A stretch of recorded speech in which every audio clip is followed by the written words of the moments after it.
esteemed guests, family and friends, and of course, our fabulous class of 2024, welcome to graduation at Pale Blue Podiversity, the astronomy school for people who are overwhelmed by the universe but want to be its friend. I am your dean, Dr. Moiya McTier.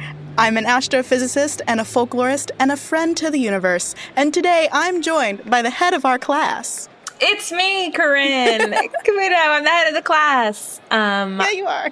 And I'm so happy to be here. We are today at the Minor League Baseball Stadium on Staten Island, New York, because that's where I graduated from for high school. They had recently redone the football field, and they didn't want us on it. So they moved us to this baseball stadium. And we could only have 4 tickets. So that's now not enough. I'm excited to say that every ticket is mine. Yes. And you're all invited. Here at the Podiversity, we let the head of our class determine where graduation is held every single year. And we do that without thought to how many people are graduating or how large a space we need to rent out. But yes, you now have this whole stadium full of people who love you and are cheering you on. Yay! So we are here to celebrate our whole class's graduation, our whole class of 1. But here at the Podiversity, we do have a few requirements before you're allowed to graduate. Obviously, you need to fulfill all of your class credits. Corinne has done that. She's excelled at all of her classes. So many top marks, so many gold stars. You also have to perform a final exam in 2 parts. There's a written final exam. Corinne passed that with flying colors. Amazing. Congratulations. Thank you. Thank you. We also have an oral final exam. And so we are going to show you, we have recording of Corinne's final exam. We're going to show that to you. And we're also going to show you a very special ritual here at Pale Blue Podiversity, where we give our students the opportunity to ask final questions of the faculty here at the Podiversity. So we also have a recording of that. We are going to play those recordings now, starting with Corinne's closing questions. Corinne, welcome to your closing question ceremony. Thank you. Thank you. I've prepared 3 questions for us today that I think we should all take very seriously. I'm so excited to see what curiosity you have left after 2 years here at the Podiversity. You know, you are earning your master's degree in astronomy podcast soon. Yes. And I know that this is such a rare degree, and I take it very seriously. And that is why my first question is, if the moon was made of cheese, what cheese would it be?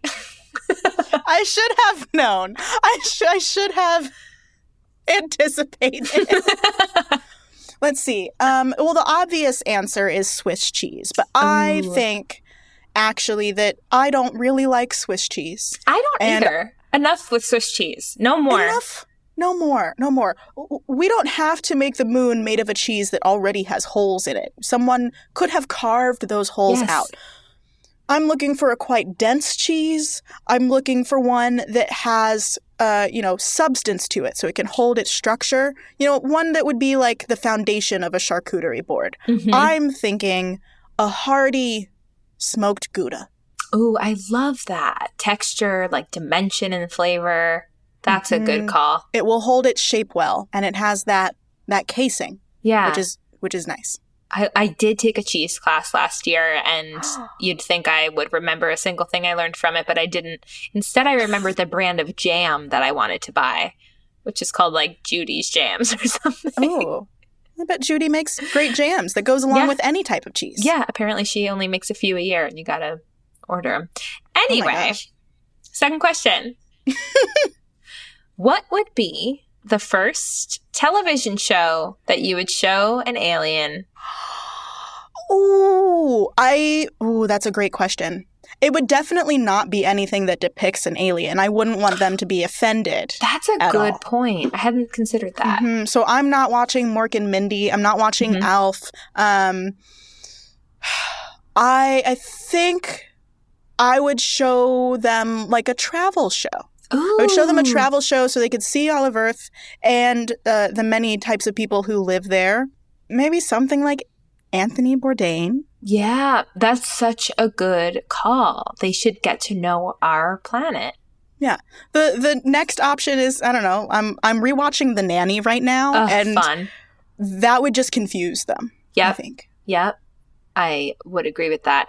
That's making me think I wonder if they would like ghost shows. Oh. Like ghost documentaries of people like going to haunted houses? Like people going into a house with their little ghost meters and deciding if there's a ghost there. I think we might be able to, like a common enemy. We might be able to be better friends with the alien if we're both like take up an interest in something like that. Yeah, and if they learn that like there's other things out there that we didn't think were real. So yeah, we'll see. But I think you're right. Yeah. And Anthony Bourdain would really be perfect. And they could get to know our cuisine. Mm-hmm. I love it. Yeah, it's important to teach them that we need food to survive in case they take us somewhere. Yes, they should keep that in mind. I would expect them to bring food, but that's a great point that they might not need it. Yeah, it might not occur to them. Just slip their mind. That would be such a nightmare. Mm-hmm. Well, speaking of being taken by aliens, my next question and final question is, if you were to ever visit another planet and there's life on it, would you ever say, take me to your leader? No. Same. Absolutely not. I would never say that. Please don't take me to your leader. No. Probably take me to your healer first. Oh, that's good. Take me to your healer. Take me to your leader is a crazy thing to say. Yeah, that feels too aggressive. Yes, and it's definitely like, I don't know, assuming too much power that you have. Right, because who's to say I'm worthy of meeting with the leader? Like, that's very... And am I the leader? Yeah, it's kind of, I don't know. I don't like it. I would never say it. And I'm really glad to know that the university I attended would also not say that. Yes, that is not what I know you didn't take those classes, but that is not what we teach in First Contact class. If I ever come back for another degree, I promise to take First Contact 101. Good. We're hiring a new faculty member in that department, so it'll be good if you come back. Are those all of your closing questions? Those are my 3 closing questions, and of course, my final exam is coming up, so excited about that. We thank you for your curiosity, and we will schedule your final oral exam forthwith. And welcome to your final oral exam. Congratulations on getting the highest score we've ever seen on the written. Oh my gosh. That is so amazing. I know that I am the first and only student here, but it's great to be breaking these barriers and setting these records. It is. We're so proud of you. We do have one last obstacle in your way before you can graduate, and that is the oral final exam. I am nervous for this because I had an oral exam in high school for my Spanish regents. And you had to pick a conversation topic out of a bag, and everybody was getting like order at the restaurant or like, go on a vacation or something.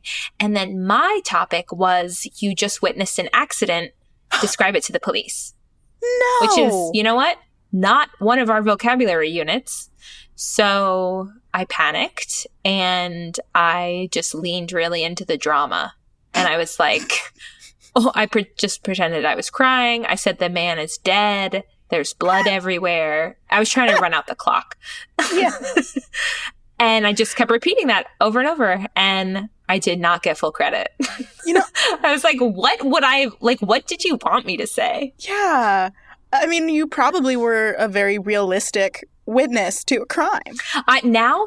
Somebody told me later, they were like, you probably just had to describe like the car turned left or something, which was a vocabulary unit we had. But I was like, well, that's not what I associate with describing something to the police. That was a poorly worded prompt. It was so scary. Anyway, that is coloring my anxiety for this oral exam. Oh, okay. Well, this is not going to be like that. You don't have to draw anything out of a hat. I have 9 questions for you, and there aren't really wrong or right answers. We just want to get a sense for what you've learned That's amazing. In your time at the Podiversity. So The first question in this exam, please explain any scientific equation. Oh my gosh. Okay, any scientific equation. Yep. What's coming to mind is F equals ma. I love that one. And that stands for force equals mass times acceleration. And that is when you multiply a mass and an acceleration and you get a force. It's one of the simplest ones, and it's one of the most important ones because that is how we determine all force. That is how we determine if you have force and not acceleration, you might be able to get mass. And if you have massive force, you might be able to get acceleration. Yeah. It's one of the best. So true. You're so right. It is one of the most important equations because you can use it to get forces in different situations. You know, like the way that we calculate the gravitational force between two bodies is, you know, you can reduce it down to F equals ma, where you have the masses of the bodies, and then you can calculate their acceleration towards each other due to gravity.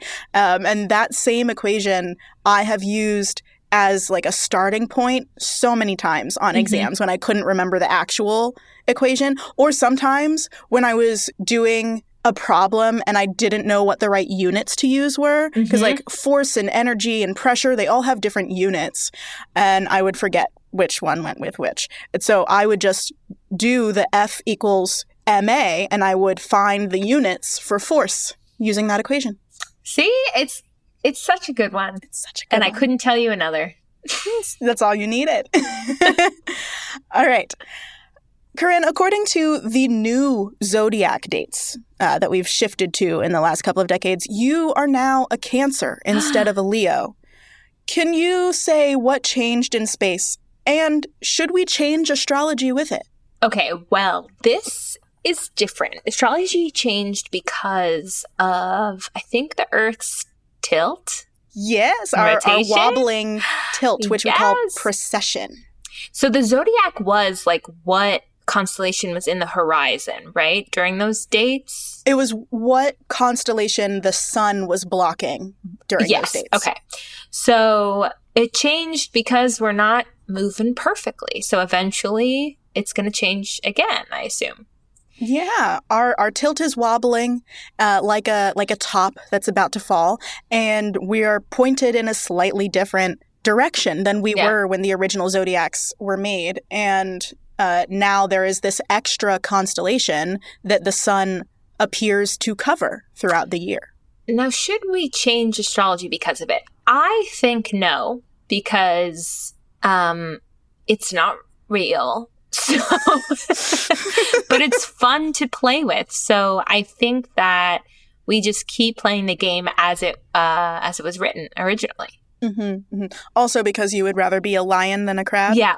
Honestly, a big part of it is that I do think I am a Leo, and I don't think I am a Cancer. Well, your answer says you aren't a Cancer. We shouldn't change it. Okay. And I stand by it. Excellent. Next question. Totally up to you. What is the best object in the solar system? Ooh. Best naturally occurring object, Earth. Okay. Best man-made, I love the space station. I thought you were going to say like a Twinkie or something. No, I did not. You know what? It didn't occur to me for a second to say something that was on the planet Earth. But maybe, let's see, what do I love here on Earth? I'm so obsessed with seltzer, so I love that we made that. But I do think Earth is slightly better than seltzer. Just a little bit. I guess. What's the best seltzer brand? Okay, I'm really into Polar. Okay. Cans of Polar only, though, not bottles. There's a difference. There's a big difference to me in the shape and mouthfeel of the bubbles. Mm. But I also love Spindrift if I want a flavored thing. I drink a lot of plain seltzer, so the flavors are not usually appealing to me. But I love Spindrift had a mint green tea seltzer over the summer that I thought was so good. That does sound good. All right. So Earth and seltzers and the ISS. Earth and seltzer and the ISS. Those are top 3. Love it. I don't know why I'm still surprised after 2 years that your answers are this fun. Hi, friends. It's your dean, Dr. Moiya here. I hope you're enjoying the graduation ceremonies so far. It's going to be really hard to watch Corinne go, but she is always going to be a part of Pale Blue Pod. Including the fact that the quotes on our brand new merch come from Corinne's mouth.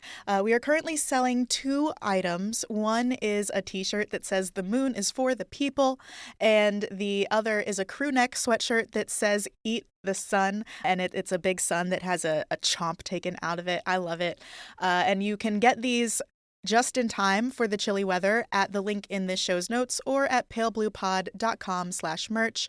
I just got mine and I still need to wash it and everything, but I love it and I would love to see some of you wearing Pale Blue Pod merch out in the world. So check out the link in the show notes, and if you do get it and you want to take some pictures, please do and tag Pale Blue Pod. We would love to see them. Okay, I have a very exciting announcement. Several multitude shows, including yours truly, have been nominated for the Signal Awards, but we need your help to win. That's right, Pale Blue Pod has been nominated for an award, and so have Joined the Party and Spirits. These are 2 of my personal faves. Our shows only shine because of listeners like you, and you can help your favorite shows get the recognition they deserve. I've never won an award for Pale Blue Pod before, and I'm up against other podcasts that are part of big actual networks and institutions, so it would be really, really awesome to win this. So I would appreciate it so much if you would head on over to vote.signalaward.com. You can search for Multitude in the search bar. That way, Join the Party will come up there in the gaming and actual play category, and Spirits will come up in the paranormal or horror category, and we here at Pale Blue Pod will come up in the science category. Now, this is your last week to vote. Voting closes on October 17th, so make sure you get your vote in before October 17th, please. Again, you can go to vote.signalaward.com. That link is in the show notes. You can search for Multitude and vote for Pale Blue Pod and our sister shows, Join the Party and Spirits. Thank you so much for making all of this possible. Now let's win. Let's practice voting now. Now I want to thank our sun-like stars who support the show financially every single month. Thank you to Scott Reynolds, Augustin, and Tom T. You are very loved here. You are very golden. I also want to say thank you to our latest pre-main sequence star, Brienne. Welcome to this amazing club. And if you are not a part of this club, remember that you could join and you could hear your name on the show. You could make your mark on our patron star chart, and you would get research notes for almost every single episode, all by supporting us on Patreon for about $1 per episode. We also offer an annual membership, so if you sign up for a whole year up front, you end up getting a 13% discount across the entire year. That is 1 percentage point for every constellation in the sun's path in the sky. You can find that star chart, our Patreon info, and more at our website, palebluepod.com. Or if you already know you want to support us financially, head on over to patreon.com/palebluepod. Of course, if you can't support us financially right now, that's totally fine. We love you, and you are very much still space.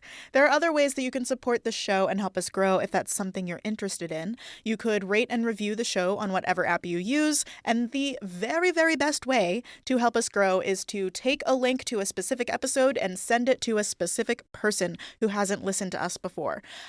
We would appreciate that. I would really appreciate that. Let's get Pale Blue Pod in more ears. All right, let's get back to this beautiful ceremony. Next question. Corinne, imagine you're an astronaut about to go on a mission into space. Okay. What song are you playing during your takeoff? Oh my gosh. Wow, that's really hard. Like a walk-up song for baseball. Yeah. My walk-up song for my softball team years ago was All-Star by Smash Mouth. Oh, that's a good one. And I do think that's a really good one. I think it's going to depend on the mood I was in. When I was host astronaut training, the show that we met during, I would be so nervous beforehand. And I would listen to some kind of woman singer ballad, not even a ballad, but some pump up song. But I can't think of one exactly. It would probably depend on my mood, but go-to would be All-Star. That's a solid choice because it's spacey. Yep. It's high energy. Yep. It says that you're awesome. Yeah. Mm-hmm. Yeah. All right. I approve. Next question. Would you rather be an M star or an O star, and why? Ooh. Okay. M stars, they're hot, right? Other way around. Other way around. Okay. O stars are hot. M stars are cooler. Would I rather be hot or cool? Yeah. Would you rather live for 10 million years or 100 trillion? The other stars I love, are they around me? Because yes. I think that I would rather live a long time with people I love and things I like to do than be a short burst. Okay. Yes. Stars form in clusters. Let's give you 1,000 other stars to hang out with. Yay! You never have to be alone. That would be so nice. Okay, for the next question, it's in 2 parts. First part, what is the scariest thing you can think of in space? Second part, what is something here on Earth that's scarier than that? Oh my God. Okay. Scariest thing is black holes. And scarier on Earth, probably any kind of emotional trauma. Literally today, I set off the fire alarm of my building, and that felt scarier. I wish I was in a black hole during that. Yeah, just it would swallow you up. I was like, I'm so sorry, everyone. I was just trying to blow dry my hair. But everything is okay. Everything's fine. No fires. But many firemen did come into my apartment, and they did say it was cute. So that's always fun. Honestly, that would leave me riding high for a week. I should. I think they were also stumped by what was going on, even though I felt like I was like, I blew dry my hair. And they were like, no, that can't be it. And I was like, I'm pretty sure that was it.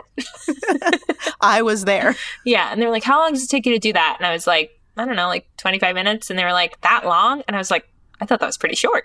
Yeah. You have thick hair. Yeah. So literally the man who asked me this is completely bald, like shiniest head I've ever seen. So he was like, I don't really know what the right answer is.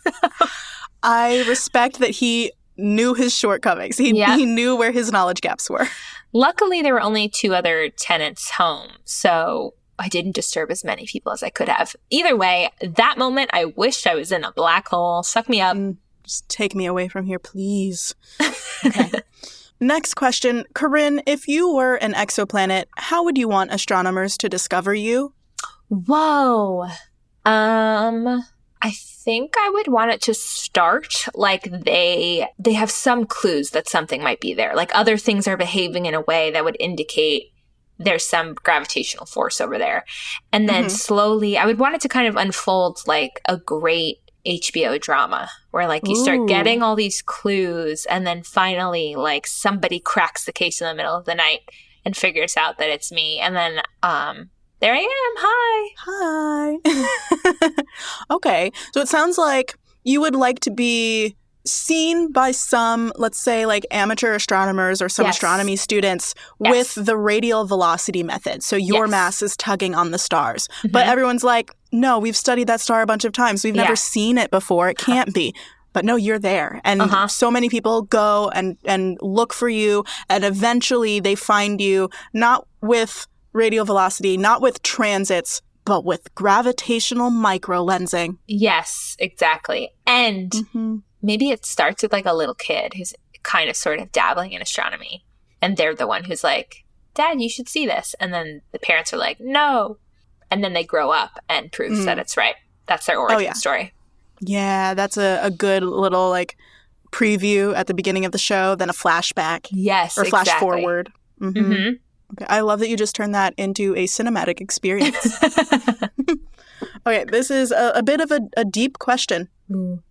Corinne, how do you hope the universe ends? Oh my gosh. How does it end? Wow. I hope it goes on forever and ever and ever. And it doesn't end. And it never ends. And nothing ever ends. Valid answer. But I do think that I won't be around for it, so I don't have to be scared. But I just don't think it's going to end. It's always going to be there in some way. I love that. I was hoping you would say that. Something along those lines. Okay, we now have the final question. This is what separates you from walking across that stage next week, Corinne. What is your current relationship status with the universe, and how has it changed over the last 2 years? That's such a good question. I definitely know more than I knew 2 years ago. We talked about this when we started the show, but like knowing information makes things less scary sometimes. And I do feel like that has happened where I think more than anything, I feel like, okay, somebody's on it. Like if I don't know about that, or I'm scared of that, or like, is that a threat to Earth or whatever? I'm like, there's somebody else who knows more than me, who's working on exactly that. And that I find very comforting. Good. But our relationship status, I think I still feel curious. I think I still feel, I don't know, it's a combination of feeling cozy when you look at the night sky and also like small. And depending on the mood I'm in that day, like that can be really nice or a little overwhelming. So I think we're friends. As any great friendship, the other one is overwhelming. But I do think we're friends. I think the universe likes me. Yes. I mean, you have been a good friend to, and, proponent of the universe in a professional way for 2 years. Yeah. Like that's really impressive. You've learned so much. Yeah, you have hyped up the universe for thousands of people around the world, and the universe knows that and will not forget it. And that's why I'm never going to have to wait for a table at a restaurant again. Yes, that's why. Okay, fantastic job. You have definitely performed well on this final exam. I expect that you have passed, but we do have to, let the office people take do it to the board. Their tallying. Yeah. But I think I can say with some authority that we will see you walking in graduation That soon. is such a relief.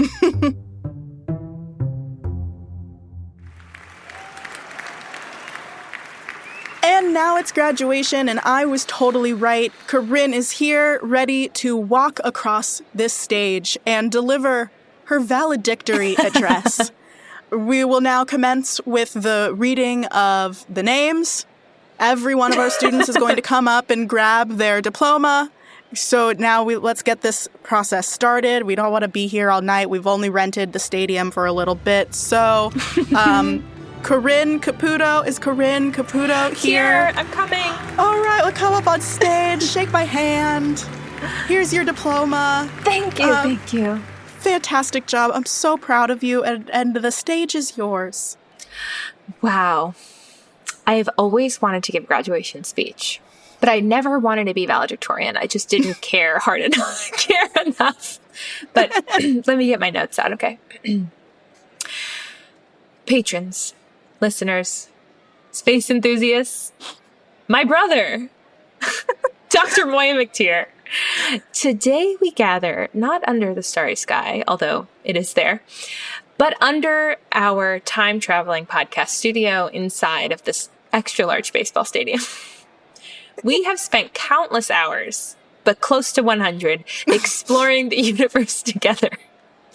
As a graduation class of 1, I am delighted to say that I have come in first and last in my class. And this means that, yes, by default, I am the valedictorian, an achievement I never strived for, but turns out really does matter to me. Learning that today.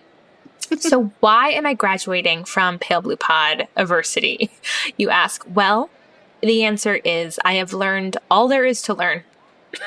Every single thing there is to learn about the universe, it turns out you can get in 100 hours, which is not true. But I am embarking on a new mission, which is just my life. So I want to take a moment to reflect on the cosmic journey we have shared.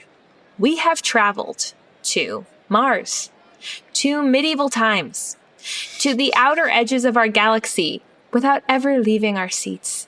We tackled black holes and pondered the mysteries of dark matter, and even tried to answer the age-old question, is Pluto a planet? We even asked bigger questions like, the sun, what is it? In true valedictorian fashion, I want to leave you with some words of wisdom. Life, like the universe, is vast and full of the unknown, and sometimes we find ourselves pulled by the gravity of other opportunities. And that doesn't mean I am leaving for another podcast, but it just means that my life is expanding like the universe. And other times we take a giant leap into the great unknown. Mm-hmm. So as I step away from this podcast and graduate to the next phase of life, I want you to know that my love for space, and more importantly, this incredible community, and especially Dr. Moiya McTier, and a special shout out to Misha, our incredible sound designer for the last 2 years, remains infinite. So, Moiya, you're my rocket booster. And thank you to all our listeners and patrons. You are the stars that have made this journey truly stellar. So in the words of Elle Woods, and to my fellow graduates, I say, we did it! And of course, remember, you are space. Raucous applause. the 4 tickets in the stadium. That was beautiful. That Thank you. Genuinely brought me to tears. Aw, Moiya, me too. Aw, it has been such an honor to be here at the Podiversity with you for the last 2 years, and to see you grow as a student, and to see you learn and get closer to the universe. So thank you. Thank you. I know, I'm tearing up. Yes. Truly, thank you to every listener and patron and Instagram follower and person who's emailed us and who's just listened for one episode and who's stuck around since episode 1.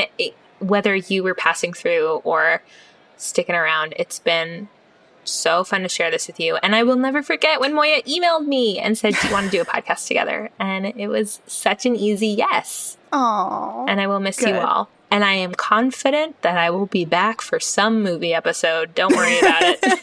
Please, as our inaugural valedictorian, you get a key to the Podiversity gates, so you're always welcome back. And I won every award at this graduation. It's so crazy. There's going to be a plaque with my name on it on every single wall here. Yes. All of the superlatives went to you. All of the prize funds went to you. Yeah, it's crazy how much money I got. Well, esteemed guests, thank you so much for joining our graduation ceremony this year in 2024. Pale Blue Podiversity operates off cycle. You know, we like to end our school year in the fall because that's really when the world is shutting down. That's the close of the cycle. So we look forward to matriculating new students in the future and telling them all about the legend, the icon, who is Corinne Caputo. Don't let them forget. I'm excited to keenly observe your next cohort. I know they're going to be just as curious and skeptical and strange as I was. That is our motto. Pale Blue Podiversity. We are skeptical and strange and curious. That's what a good person is. Well, I have experienced entirely too many emotions over the last little bit. That's what graduation ceremonies are for, but I need a hot dog. Oh my gosh, yes. I would love a hot dog. Yes. So we're going to go get some hot dogs. No matter what your stadium food of choice is, listeners, you're still space. You are. I love you. Bye.